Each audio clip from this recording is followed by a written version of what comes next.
Good afternoon, ladies and gentlemen, and welcome to the SiGMA Startup Pitch 2023 in Europe. We have today 6 startups coming to pitch their ideas. They have 3 minutes to pitch their ideas and 4 minutes to answer the judges' questions, after which we will be counting the votes and a winner will be going home with the Startup Pitch Award from Europe 2023. Ladies and gentlemen, without further ado, I would like to announce all the cast of judges that will be hosting the show as well.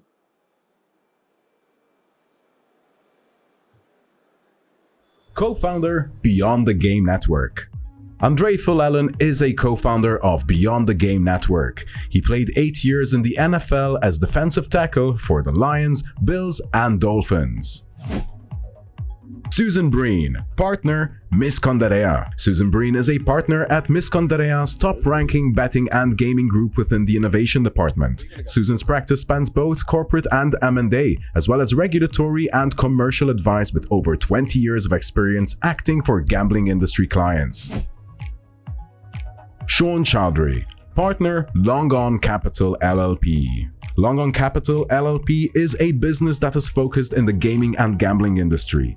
The firm's investments coverage spans all sectors of gaming, including world lottery, casino operators, machine manufacturers, iGaming providers, and social operators. Rob Duboff, Director, Velo Capital Partners. Rob Duboff is a director at Velo Partners.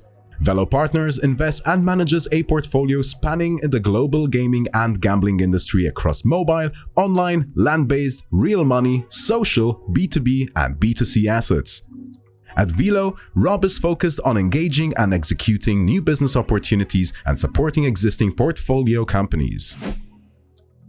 Vinicius Moraes de Carvalho, Investment Partner, Ikigai Ventures. Vinicius has over 10 years of experience working as an investor and operator at the intersection of finance and tech.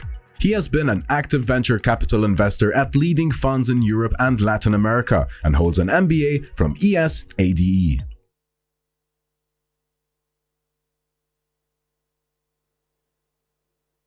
Also, ladies and gentlemen, I would like to welcome on stage a special judge for today.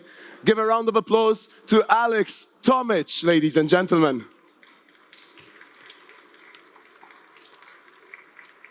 Hello, Alex. We have amongst us the CEO and founder of Alea. So, without further ado, I would like to bring on stage the first startup pitch of the afternoon. Welcome on stage, Watchers App Limited. Hello, welcome. What's your name? My name is Jana. Jana, welcome. Welcome to SiGMA, Jana. Are you ready to pitch? Hope so. Thank Amazing. You. Thank so you. I'm going to give a start to the countdown. 1, 2, 3. Let's go. Timer. Hello. Hello once again. I'm Jana, and today I'm going to introduce you a Watcher solution. A Watcher solution is a social SaaS that easily Twitchifies any platform. So the problem is that on many platforms like entertainment platforms, educational platforms, investment platforms, people actually search for others. They search for others to get an advice, to share their experience, their ideas, maybe to collaborate their purchasing decision, and maybe just to share their experience or ask an opinion. And right now, if platforms lack the effective way for their users to communicate to each other, anyway, people will find a solution, but they will find it somewhere else, like on social media or external messengers. And platforms lose this audience time span and the opportunity to engage and to boost the revenue. So we provide a solution. We provide a community building solution that is easily integrated and makes any platform social. And briefly how it works, we can provide it in a mode of public and private chats, platform-driven or user-driven. They are rich in text, voice, and any forms of communications. And it really provides an environment for customers, for end users to communicate to each other, to share their experience about everything on the platform, about the content on the platform. And it retain and engage the audience and boost the revenues of the platform. So also these public and private rooms, social rooms can be enhanced with a lot of engagement widgets. And one of our, I would say, killer feature is our copy widget that actually enables the sharing and copying the deal, whether it's bet, deal, or something else, and boosts the revenue even more for platforms. And very important component, we provide an advanced moderation system. It's 3-layered and it's based on AI, and it provides really safe and trusted space for community and for communication. That's because it's really, I would say, a very, very important thing to make these social interactions responsible. We provide our solution at monthly fee, and usually it's a SaaS fee, and usually it brings to the platform 10 times more value than actually they spend on this solution. And we serve a lot of industrial domains, but our core domains are gaming and iGaming, entertainment platforms, but also educational platforms and stock trading platforms. And we estimate our serviceable obtainable market at a level of $2 billion, such a huge market. Right now, actually, we're live, and we've got our product market fit. And we've got right now a few commercial clients, and right now we serve almost 500,000 end users of their platforms in these chats. And our team is ready to grow. Thank you. Thank you very much, Yana. Thank you so much. Thank you. So, we have some questions from the judges. Shall we roll? Shall I? Of course, Alex. Go for it. Hey, sorry, I missed it. What's your valuation today? So we estimate we evaluate our company at 10 million. Sorry. 10 million valuation. 10 million. Yeah. Can I ask you why? Sorry. Can I ask you why? We estimating our IRR. We have right now. Sorry, I'm a little bit nervous, but don't worry. Yeah. It's like it's a 8 multiplier of 8 to our annual run rate. Multiplier of 8 on what? Sorry. To our annual run rate. Sorry, to your what? ARR. Okay. You don't generate revenues right now. Sorry. You don't generate revenues right now, do you? We generate revenues. You do. For sure. Okay. Yeah. No. We have commercial clients. Okay. How much you generate today? What can I ask? What's your EBITDA? Sorry. What is your EBITDA? We have right now. We're operating on. We operating on. Right now it's 100,000 ARR, with an EBITDA of 50%. Which how much it is? 50? What's the number? 50K. 50K. 50K. 50K months yearly EBITDA, right? Earlier, Okay. yeah. Cool. All right. Thank you. Can you tell me a bit what's the difference in terms of retention of a company using your widget and a company that is not using? Have you checked those status? Mm-hmm. Okay, it's a very important question because actually it's the numbers that we are getting from our companies, our clients. And of course, there is I would say, a range of it. But usually what the company reports to us that they return on 15 to 20% better these customers that are in chats. And on average, the transactions of the socialite audience grows up to 10 to 15%. And if I understood correctly, basically what you're bringing is somewhat of a community chat into a specific platform, let's say, or I don't know, an offer or something like this. To make it briefly, to say it briefly, yes. But actually, it's a set of different features that are based on community chats. You're absolutely right. Yeah, they are moderated. They are enhanced with different widgets. Of course, they have like administrative panel and a lot of opportunities to engage people even more. But all of them, yes, they are based on community building solution. It's a community chats. Hi, Anna. Thank you for the pitch. What's your defensive moat and USP here? Because you've got companies like Sendbird and Amity providing the same service with tier 1 clients. So why would a tier 1 client decide to go with you ahead of them? You know, I love this question because actually they are really respected companies and we respect them. The main difference between us and, for example, Sendbird and Amity, actually we have 3 differences, but the main difference is that we are turnkey solution. While, for example, with the Sendbird, you need to have at least, you know, a small amount of developers to, you know, to build from the libraries and methods, to build the chats and all the things and to support them. From us, you are getting the fully ready product. It's just fully ready to use. And, you know, actually you're getting it and you can use it from the day one, something like that. But also we're providing AI moderation. For example, Amity doesn't provide it. And also our copy widgets that are boosting the transactions for gaming and iGaming, they are not provided by anyone who actually you called. I mean, Amity and Bird, or maybe like TalkJS and all the other respected companies.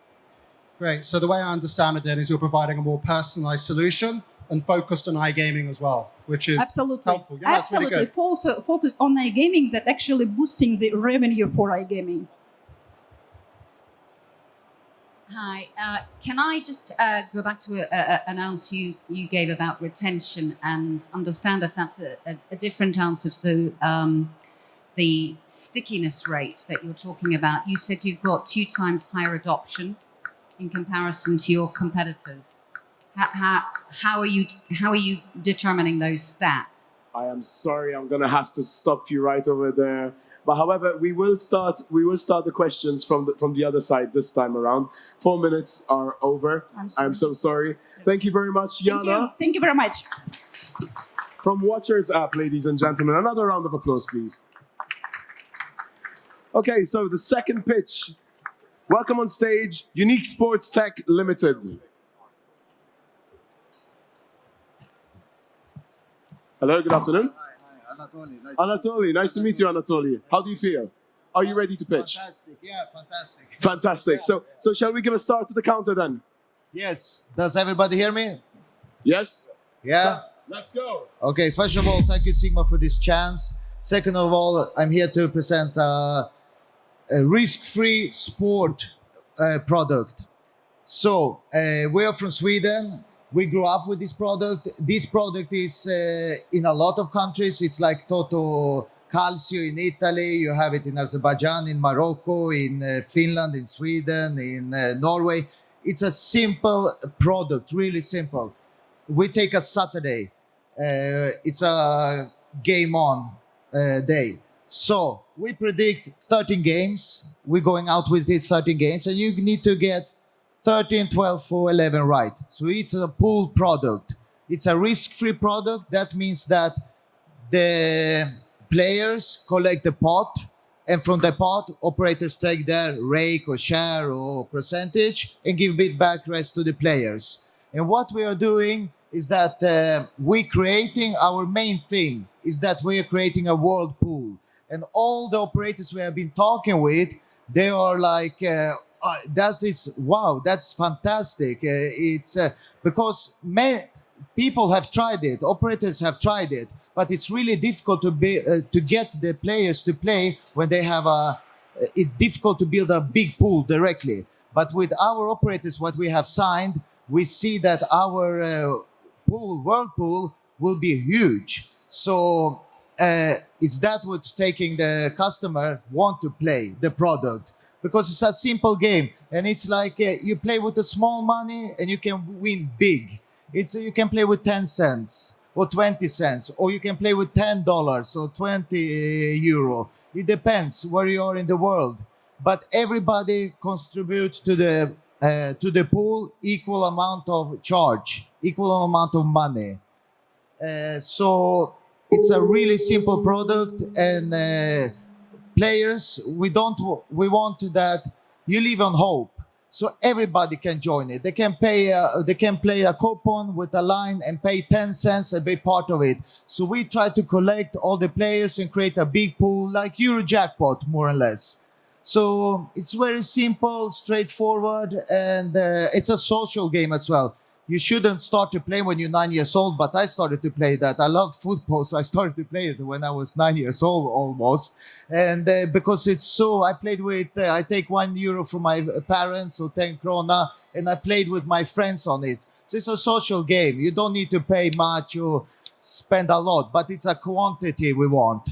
A quantity of players who play this pool game around the world. So I want to say thank you again.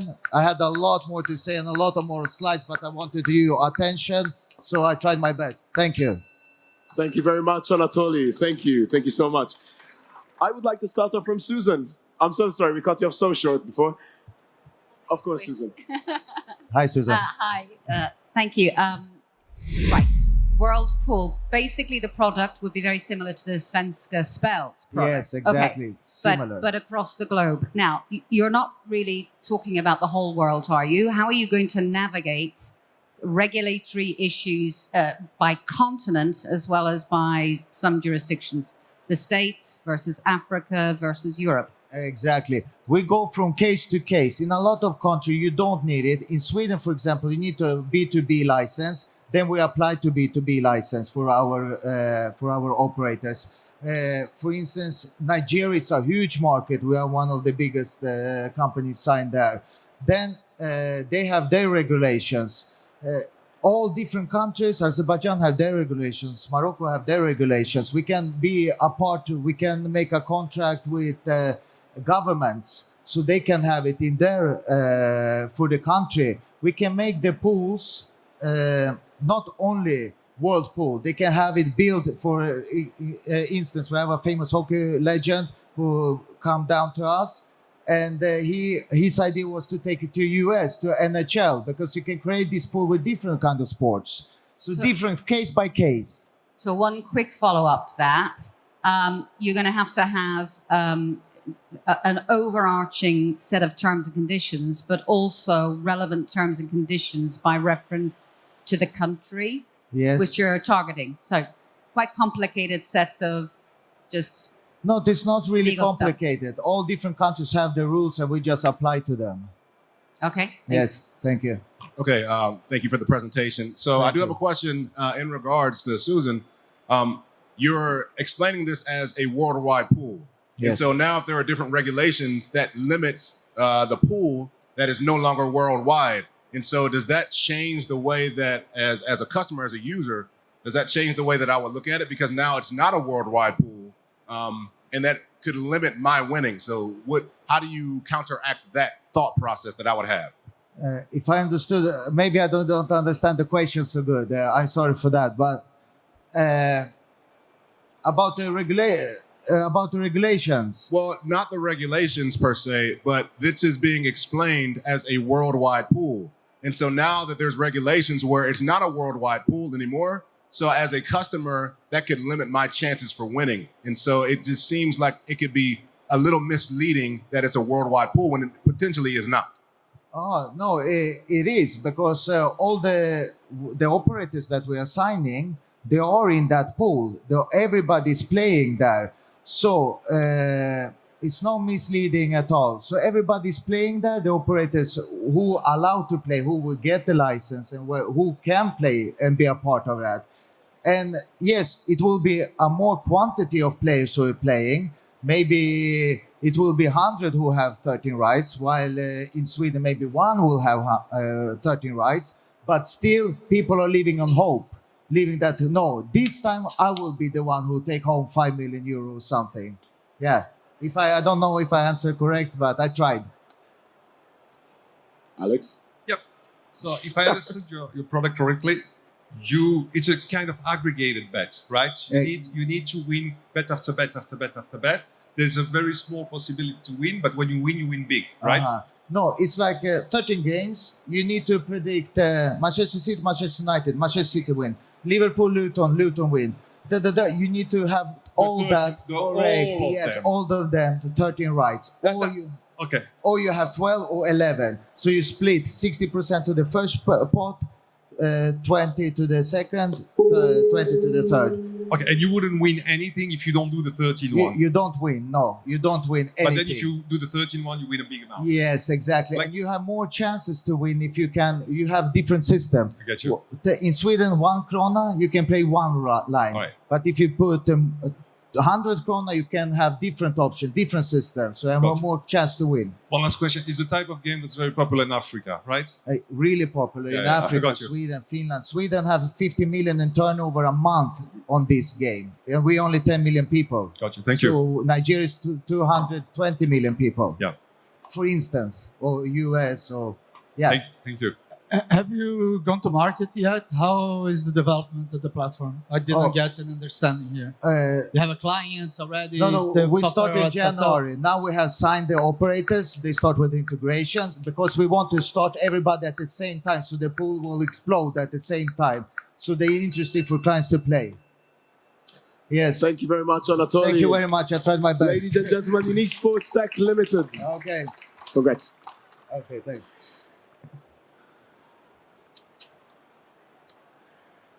So, startup number 3. Please welcome on stage 4 Boroughs Limited, better known as Leet. Good afternoon. Hi, good afternoon. Your name, sir? Hi, I'm Ray. You Ray? Ray, and Nice to meet you, Ray. coming from our lovely island of Malta. Ray, are you ready to pitch? Yes, I am. Guys, are you ready with the timer? Okay. Let's go. So this is Leet. What is Leet? So imagine that you would like to play a match. Okay? What is the first thing you need to do? First thing, option 1 is that you find a team. Pretty easy, right? Okay, how would you find a team? You can go on Facebook. There are these groups, everyone saying, oh, I need a player here, player there. You can go on a WhatsApp group. This player is missing, can you join today, etc. Or you can call some of your friends. But what if you're a lonely person? Or you don't have friends who actually do play football or play sports? What if you're an expat? All right, you came to a new country. You would like to find a football match, but where to start from? Okay, what about the location where it's going to happen, this match? What about the time? What about the skill level? Imagine you can't even manage one dribble. Okay, and the team that you're joining are all cousins of Cristiano Ronaldo. What are you going to do? You have the second option. Second option is to organize actually the match yourself. Yeah, true, but how? Okay, you need to find the player, you need to search the players, you need to book the pitch, you need to see how you're going to attend to the cancellation of the players in the last minute. You need to split the bill afterwards. The people who organize the matches usually happen to pay themselves. The goalkeeper, oh my gosh, the goalkeeper. Nobody wants to play as a goalkeeper. You play a goalkeeper, good. You register on our app. So, the solution, the first one is you stay home, play PlayStation, pop till you can't stop, and get wasted. Another solution is Leet, which is our app, okay? Our app is an ecosystem. You have to imagine that Leet is the community of players, the community of pitch managers, the community of match organizers who have the function on the app literally to organize matches, tournaments, teams, and so on and so forth. And the nice thing about it is that people get rewarded with user engagement. Just to have an idea of the screen, okay, we're a new startup. This is just published right now. And we are trying to integrate also gamification aspect with crests like normal football. We started in 2020. We got around 200K in funding. We're a team of 8 people, and basically that's it. Download the app. Thank you very much, Ray. Now it's time for the judges. Can I jump on this? Go for it, Vinny.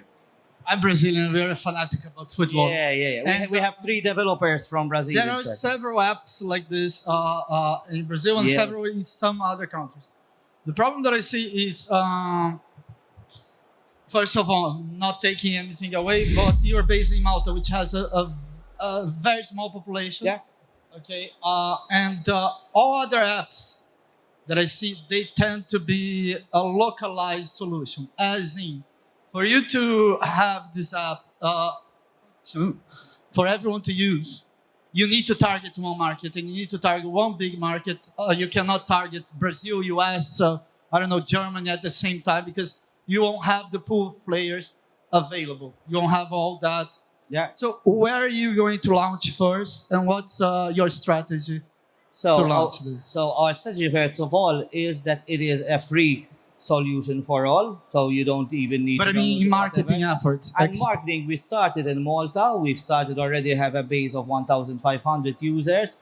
And Malta, the SAM, the obtainable, the achievable market is 8,500. So within a couple of years, we already managed to gauge around 20%. And our next step would be Europe, Central Europe. Hey, Ray. Thank you. Hi. Good pitch. Just out of interest, how are you planning on monetizing this product? You've just answered saying it's completely free. So Yes. what are your plans there around monetization to actually make money from all of this marketing expenditure and player database? Yes. So basically, we have 4 streams of monetization. The first one are in-app purchases. Okay, it is free, but then you can generate statistics. We are planning to integrate, for example, IoT, handheld devices, etc., within the app, which provides you and give you with the data.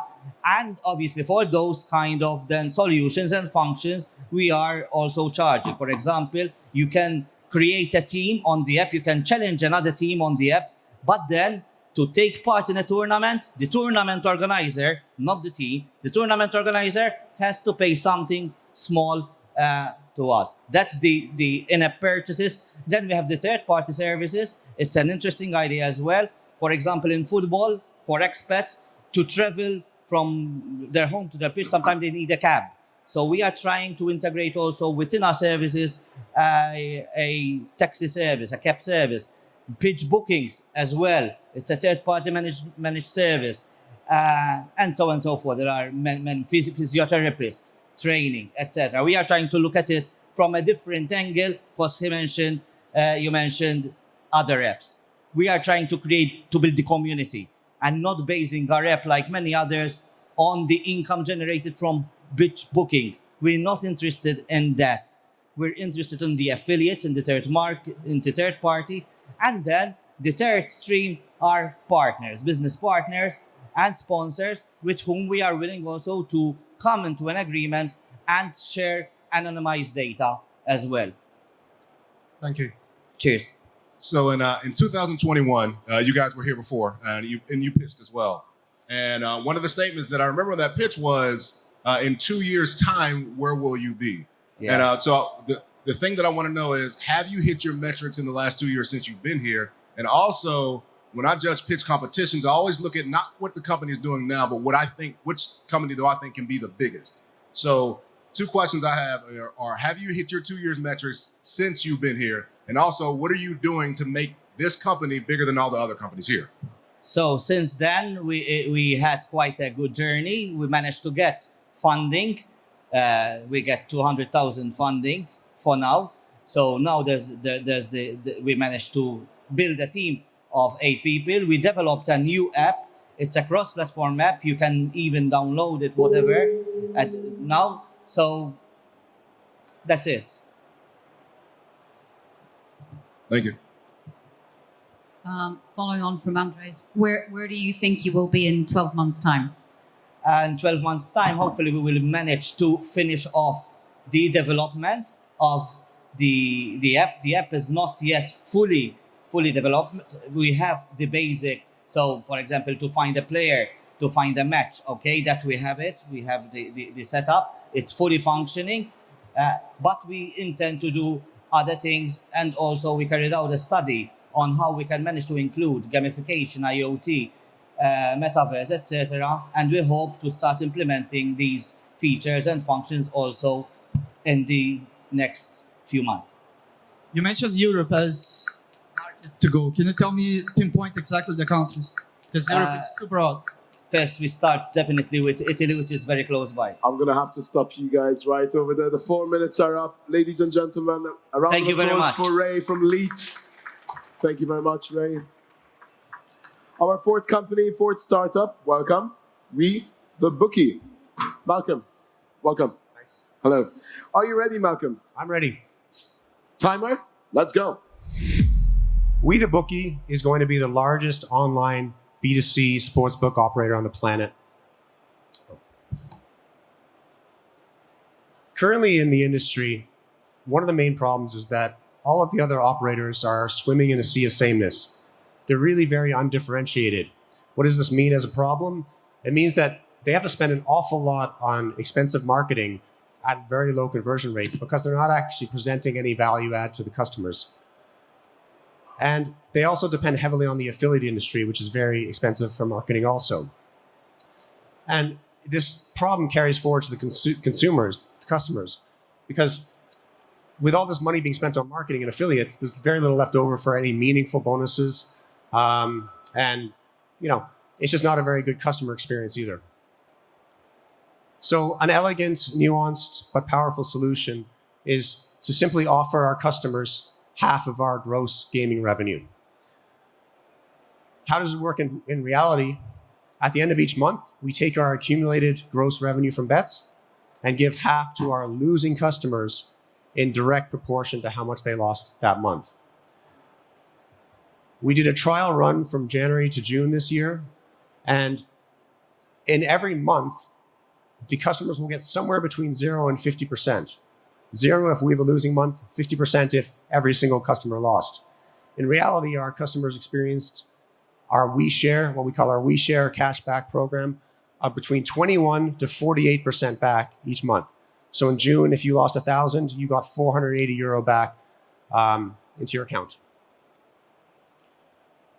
We also will introduce new features when we relaunch in 2 weeks' time on every Matrix platform. We'll have our live WeShare tracker so that during the month, people can know what this WeShare percent is at that point in time. And we also have a Bookies View feature, which means that customers can see what our position is on key matches so that they don't have to place a bet on the match. They can just cheer for We the Bookie to do well, which enhances the size of this WeShare pool. We're going to also be the most socially responsible bookmaker on the planet. Our model is such that our customers will often pump the brakes and not chase their bets and wait for their WeShare to come in at the end of the month. We also purposely do not offer slots or a casino offering. We may offer a casino in the future, but it'll be a responsible one. My name is Malcolm Wilkinson. I have a background in actuarial. My partner, Dr. Steve Steck, has a history of marketing in the profit for purpose area.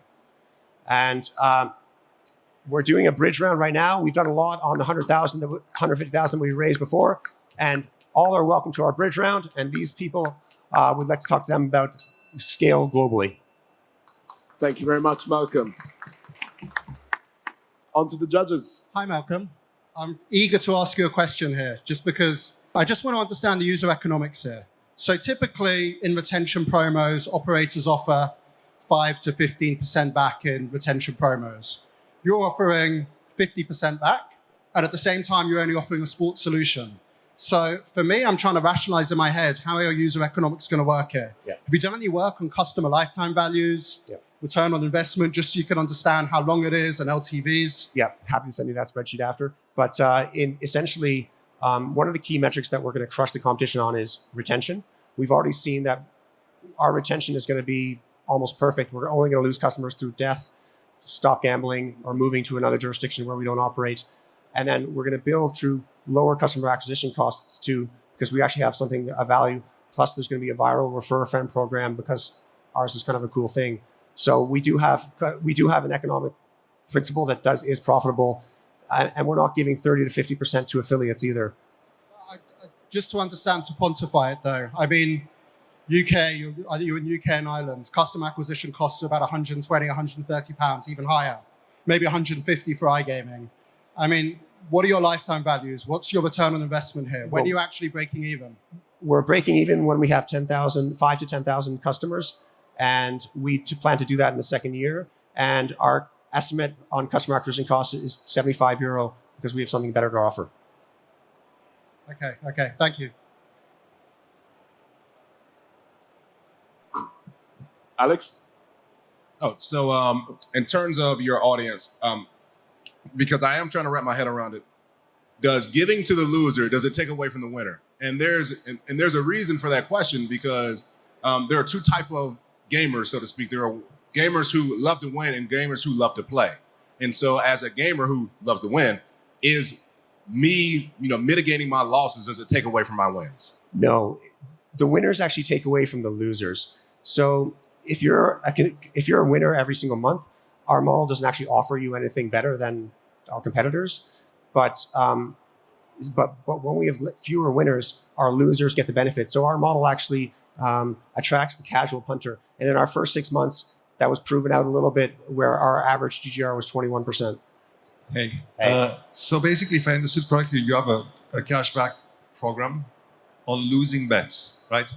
On our total, our net GGR, our gross GGR. On your side, but not per losing customer. It's not. Is it the losing customer that are getting back the money that they lost? Yeah. So depending on how many winners and losers there are each month, that will determine what this we share percent is. So in say June, it happened to be very high at 48%. So our losers, if you lost 100, you got 48 back. If you lost 1,000, you got 480 back.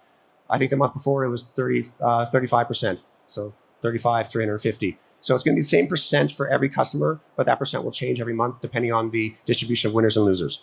Okay, so it defines a kind of generosity value. Yeah, like we give the same 50% every month, but it's just the distribution changes by winners and losers. Okay, I got you. Okay, just one last thing. What's the funding you got? What's the valuation today? So today the valuation is 4 million. But we're going to be relaunching by the end of the month, at which point we'll probably raise the valuation to 6 million. Okay. So fire sale, get in there in the next 2 weeks. I have a question. How do you scale this? First, actually, one question.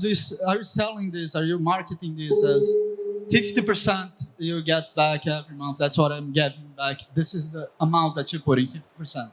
Yeah, so we have to be careful about how we present this to the customers, because at first glance, they might think they're getting half their losses back. That only happens if every single customer were to lose that month. So we have to be careful about how we... From what I understand, your marketing, instead of using affiliated or marketers, are going to be your consumers. So if they feel deceived in a sense, they're gonna stop using and it's gonna churn. The other question that I have is, how do you scale this? Right now you have a 5 employee, and let's say you have half of the revenue available for you to get to your bottom line. How do you scale this in terms of the team or in terms of presence in other countries? Sure. So your costs are going to be higher. You're always going to be higher. Once we prove the concept in Ireland, we'll get some investment, go to the UK next, and then take over the world. Thank you very much, Malcolm. Thanks.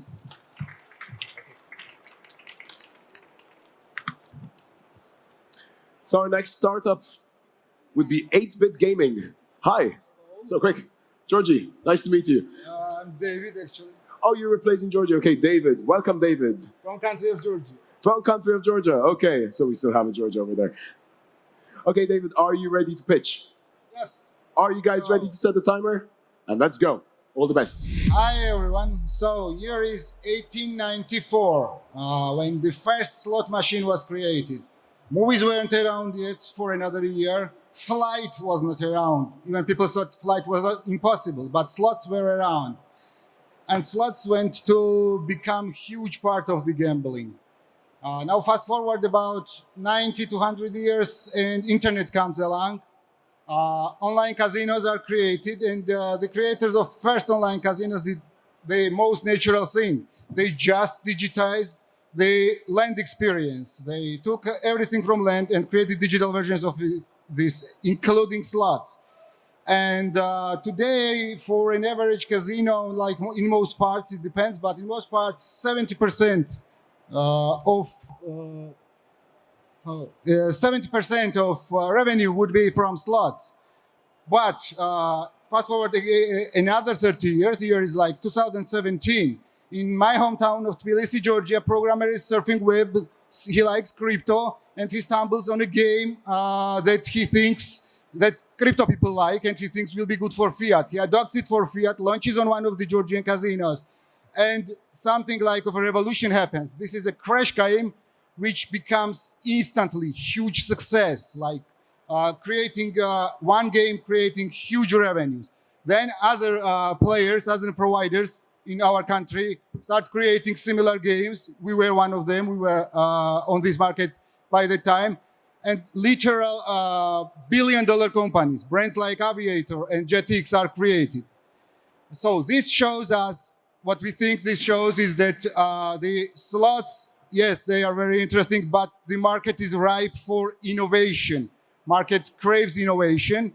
And to this end, we've been doing research and started creating new types of games, which we call 8-bit games. So they are not bound to the physical reality of slots. They don't have reels. They utilize abilities that computers give us to the maximum and create new types of experiences for players. We launched our first 8-bit, we created 3 of them. We launched our first last week, and numbers are fantastic. Next year, we want to create 10 more 8-bit games, and we want to do expansion in 3 directions. So we want to do licensing, we want to do more games, and we want to do marketing. A lot of marketing, because operators love the games, players love the games. Here are examples of our games, and that's it, I think. I didn't think I would have 5 seconds left over, but yeah. Daniel, that was very, very well elaborated. Thank you very much. Alex has had the microphone in his hands from 2 minutes left on the clock, so I'm just going to start off with Alex. Okay. There's a lot happening in Georgia. Actually, there is in gambling space. Smart, you guys have very innovative way of creating games in an old fashion. To be honest, I like what I see. It's very, very interesting. It's light. It can work on any mobile. Absolutely. Africa would be a crazy market just for that.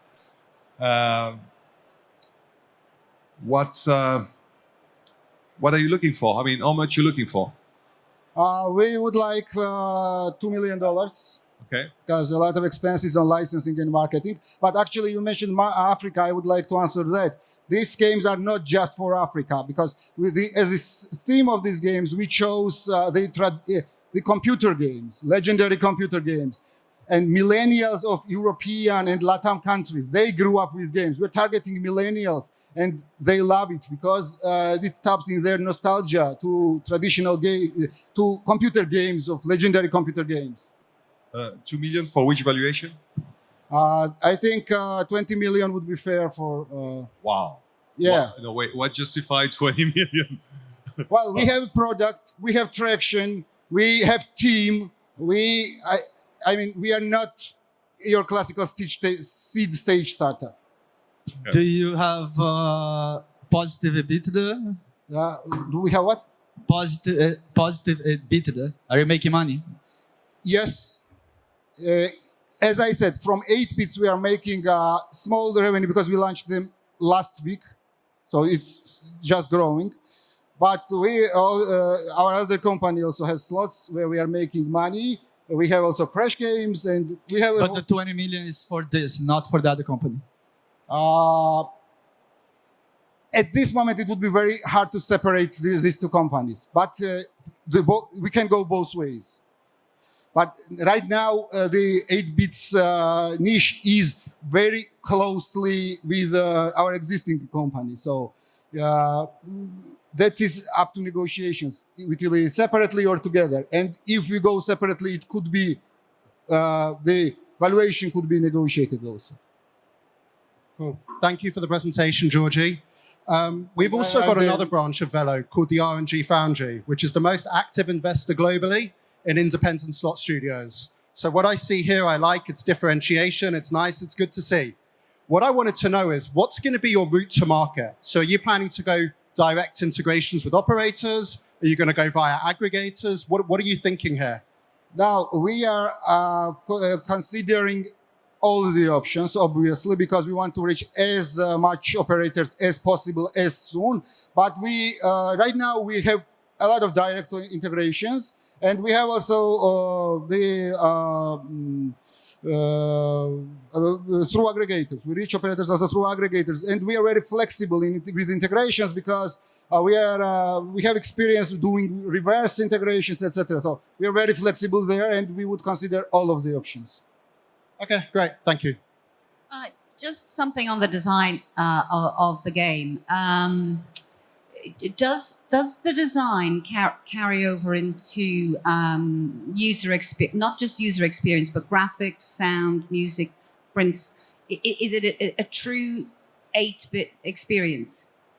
What do you mean by true? I mean, mean, it's reminiscent of the yes. of the traditional. Yeah, okay, and that goes through all of the features of the game. Not all of these. We want to tap into nostalgia, but if current technology gives us some kind of advantage over what people creating real 8-bit games had, we are, of course, using the advantages. Of course. There are no intellectual property issues, are there, between No, we have been over with the lawyers, and no, we are just taking inspiration, but we are not infringing on anyone's IP. Well, great presentation. So as an investor, I'll be honest with you, I want to hear about the other company as well, because 8-bit is not, as you have said, not making a whole lot right now, not a lot of traction right now.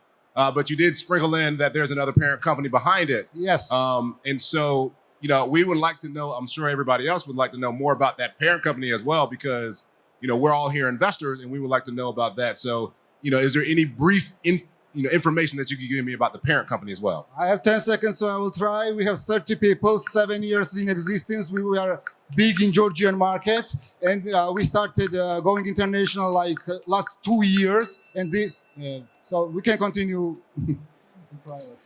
It seems that everybody has learned the rules of the game. Thank you. Thank you very much, Daniel. Thank you very, very much.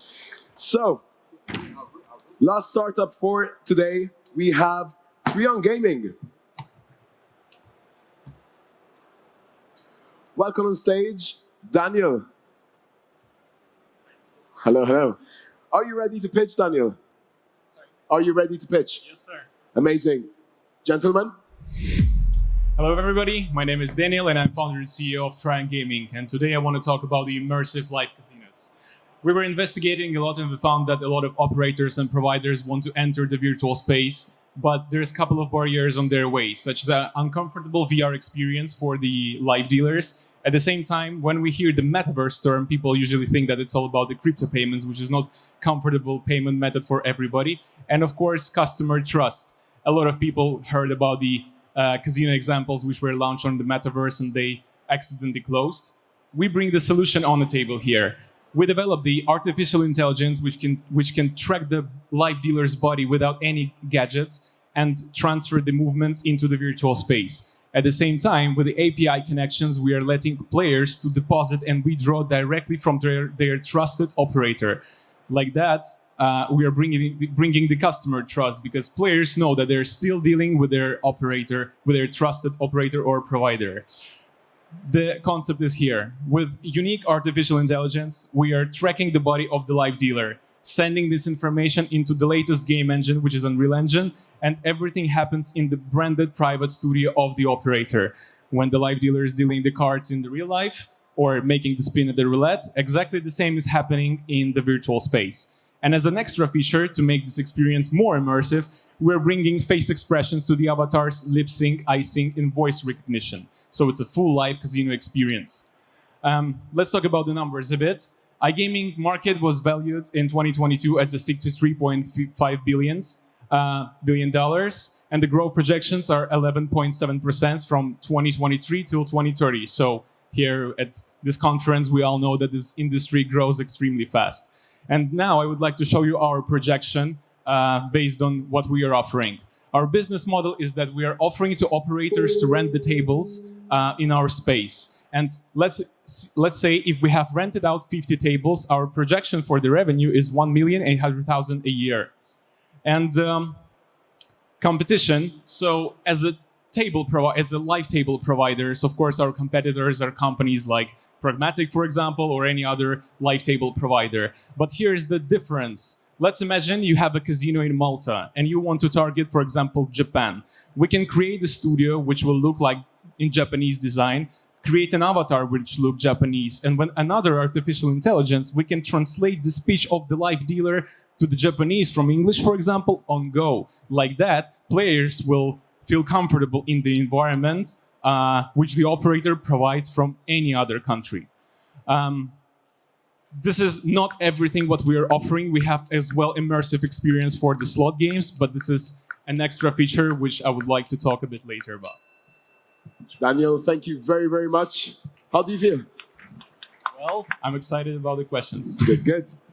Can I just ask a quickie? What's to stop Evolution and Prague doing what you're doing quicker and Pardon, could you repeat? easier? What is to stop Evolution or Pragmatic doing what you're doing? I mean, so, like what? You're saying they're your main competitors. Yeah. I mean, yeah. The thing is that they're as well live table providers, and what they are doing, of course, it's all. I would say it's online, but still offline. We are extending their experience to the new level, and of course, as live table providers, they still have a huge trust on the market. And us, as a startup, we need to understand that we are taking the audience, which is, for example, 18 plus, and telling them instead of playing the traditional live casinos, come to the new platform, which is more immersive. So that's I would say, the main competition part.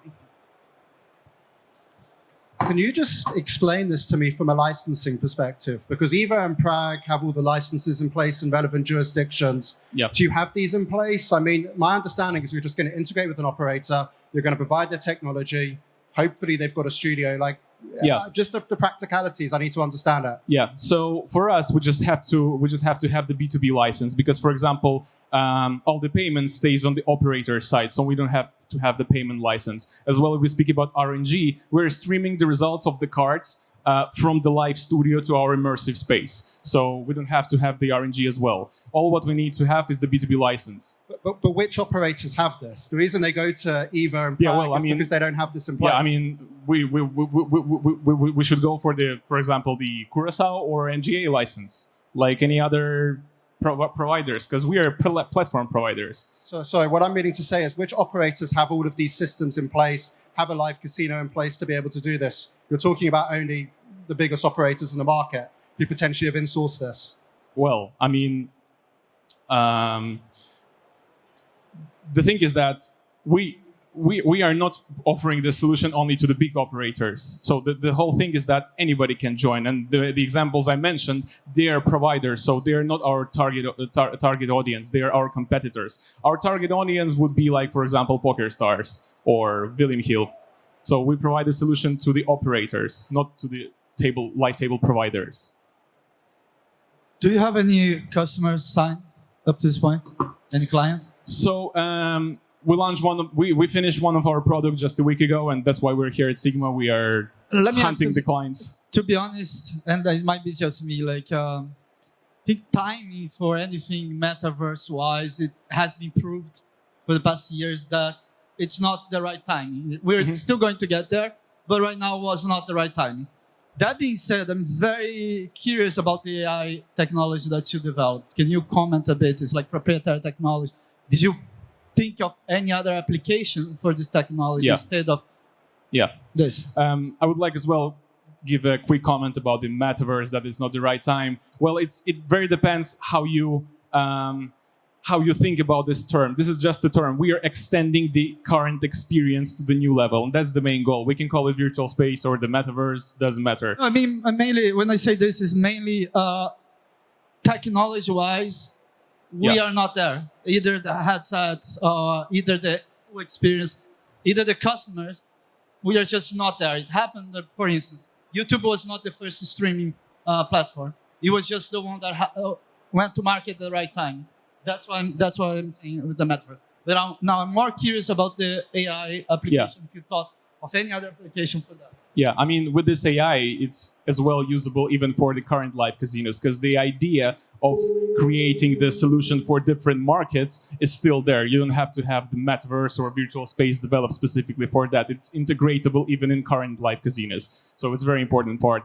And as I mentioned before as well, we are developing the product with the slots. It's immersive studios where we are integrating as well AI for the more immersive experience between the players. Because the whole idea is that we would like to avoid any use of gadgets like VR or sensors, whatever. Everything what's happening in front of the camera is streamed into the metaverse or virtual space with a pinpoint accuracy. And the results we reached today, between Malta and Japan, we had 0-second latency in the streaming of body movements. I guess, real quick, why you? Like, what is specialized knowledge that you or your founder team have that can make this thing as large as you want it to be? Yeah, it's very easy because we are the only one. Thank you very much, Daniel from TRIION Gaming. So, judges, have you already casted your vote? So until we take all the votes, let's start from Alex. Alex, 6 pitches, 3 minutes, bit of a short time, but they seem to be prepared. What are your thoughts about it? I like the 8-bit guys. I'm just flabbergasted by the valuation of 20 mil. You're a little bit greedy, yeah? But I mean, I find it interesting. And with the Bookie, guys, execution, I mean, everything I found quite interesting. To be honest, the last one, we've invested in virtual reality in 2015, and we built a lot of things about around metaverse and VR. I don't see what's the product answering. What does it bring really? I didn't get it. There's another thing that I didn't get is the business model. Maybe I got it wrong, but you are the retainer, guys. No rev share, but that's a detail. I just don't see what you're trying to bring on the market. We got live deal on my side. We got RNG on the other side. I don't really see who's I mean, the operators, what they're going to use it for.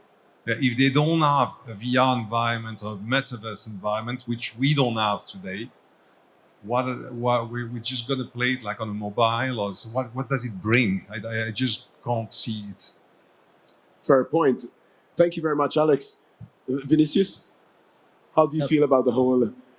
I like it. First of all, congratulations to the startup. Just going to the stage, I understand it's quite challenging.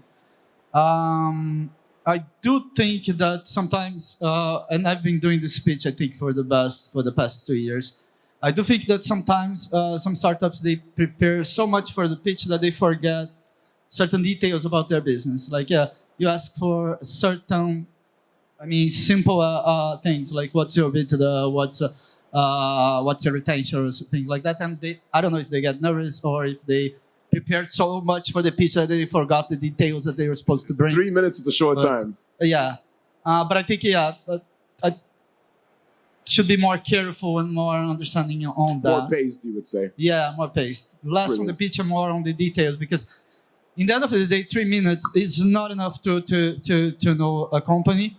And the 4 minutes is an exploratory way. So that's actually the more important than the pitch to me. So you need to know your answers. You need to know what you're pitching. Exactly. You need to know the numbers. You have to have that on top of your mind. And if you are actually the CEO of the company, you should be briefing this. This should be your lunch or your dinner or whatever. Exactly. You should know it like the back of your hand, basically. Rob, your thoughts? So, similarly to some of the other judges, the one that impressed me the most was 8-bit Gaming as well, investing a lot in RNG content. It just seemed innovative and exciting. I mean, we're craving something different in slots right now. I mean, there's a huge amount of saturation in the market. So to have someone thinking about it completely different, kind of the way that Crash came to the market 5 years ago, is really nice to see. So I'm definitely going to be speaking to you guys after, and it will be great to have a more detailed conversation about it. The other one I liked was watches.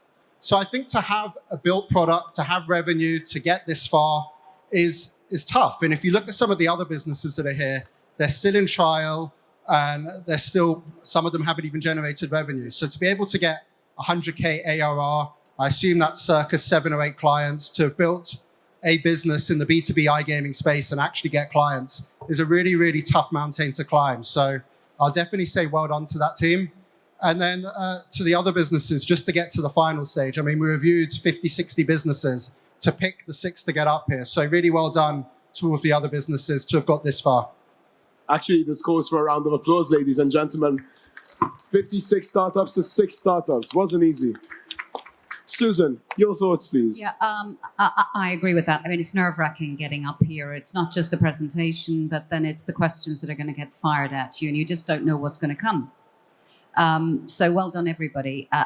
I think 8-bit was really interesting, obviously, where it's a sort of unanimous probably across the panel, because it's niche, but it's also hugely, the huge potential there. I also liked unique sports. I mean, I think the application in some of the jurisdictions, I don't think it's a world jackpot. I don't think you can call it that until it is. So I think it's a mega jackpot of some sort. But I think it has jurisdictions that have got very interesting applications there. And like Rob, I think I also liked a Watches app. I mean, it's, you know, seeing that money can be made. But well done to all the others. They were impressive today. Thank you, Susan. What about you, Andre? Well, you know, this is a pitch competition, and the beauty of a pitch competition is actually the pitch.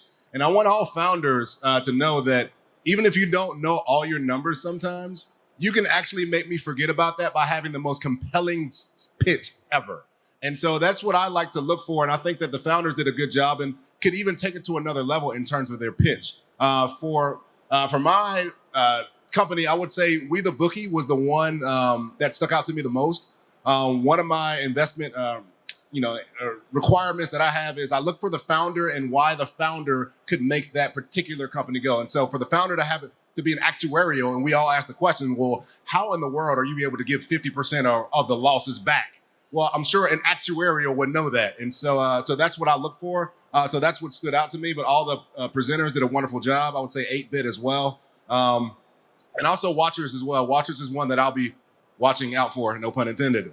So anyway, so thank you, though. All right. I actually have the winner right in front of me in the meantime. So I enjoyed hearing your feedback.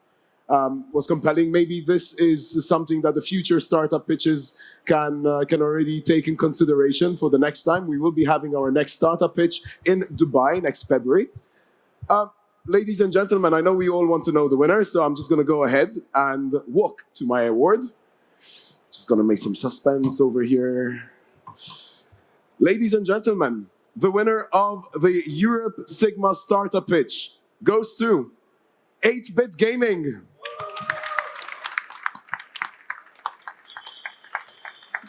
Are you going to jump from here? Go for it. Yeah. Congratulations. Congratulations. Well deserved. A round of applause. 8-bit Gaming.